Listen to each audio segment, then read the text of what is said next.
Magandang hapon sa inyo mga idol. Andito pala tayo ngayon sa taniman ng aking tatay. Ayan, interviewin natin ng sandali ang ating mga magulang kung paano sila umaahon sa hirap, kung paano sila nakapagtiis at paano ba nila nalalagpasan ang hirap ng buhay ngayon. Di ba sa probinsya, magsasaka ka, pagdating dito nagsasaka pa rin. Anong kinaibahan naman ng sa probinsya at saka dito sa Manila? Mas malaki kasi ang Maynila. Ang ibig sabihin, kahit hindi ka na maglako, nabibili lahat ang produkto mo. Ay sa probinsya naman, pag hindi ka nagpunta ng bayan, hindi mabibili. Kaya mas nakakaiba dito kasi pag marami kang tanim, marami rin talaga ang nagabili. Pinupuntahan na lang ako, hindi na ako nag-aalako. Yan yung tatay ko. Talagang kahit na anong hirap dito sa hirap na dumating sa mundo, tuloy pa rin, tinataguyod pa rin kami. Ayan, kita nyo naman yung mga pananim niya, ang dami pa rin hanggang ngayon. Yan ang kagandahan ng buhay pang ating mga magulang. Kaya anong masasabi nyo pala sa mga kabataan na na may mga magulang pa? Ang magulang, takbuhan talaga yan. Hindi nagasuko sa laban hanggat buhay.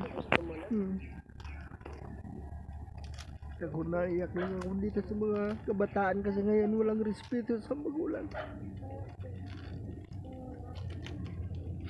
Iyak na tuloy yung tatay natin. Ay dito naman pag huwag lang bigyan ng stress ang mga magulang na ganito, maghahaba pa siguro ang buhay. Pag ganyan naman na ang mga bata kasi pasaway, walang iniintindi kundi takbo ng takbo kung saan saan nagapunta. Ay kami ng mga magulang hindi kami makatis kasi pamilyado tayo, tsaga lang makakaraos din tayo. Yun lang talaga ang ako ganito na, pero dati nagalako-lako, ngayon hindi na. Maraming nagapunta dito sa akin taniman. Kaya nga yung bukid natin doon sa probinsya ay doon nga sa atin di ba, sabi ko nga bakit magpakalayo pa kung hindi lang nga dito kayo, hindi ako nakakapasyal dito. Ay doon buhay naman tayo, wala naman akong utang na iniwan doon.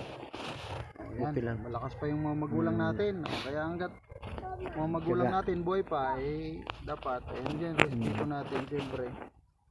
Ayun na nga, dalawin din natin kung may oras tayo. Kahit aminado naman ako na minsan di ako nakakadalaw sa kanila dahil pamilyado na rin nga tayo. Pasensya na kayo. Ayan, laban lang tayo talaga. Kahit anong hirap ng buhay, tuloy lang, diba? Ang importante siyempre naglilingkod. Huwag natin iwanan lang paglilingkod, number 1 yan. Kasi wala tayong isabi na malakas ang katawan natin, kundi ang Diyos ang ating hingian ng tulong, magbigay ng buhay sa atin. Malakas tayo, mag-atin lang, wala tayong magawa. Sa Diyos rin tayo talaga umaasa ng lahat. Hiningi natin yan. Kaya nga, ayan lang Papa. Kamusta na lang? Shoutout mo yung mga taga Mindoro natin, mga pamangkin mo dyan, mga kapatid. Kapatid ko, kung nakikita nyo ito, yung pag-vlog, kamusta mo sila?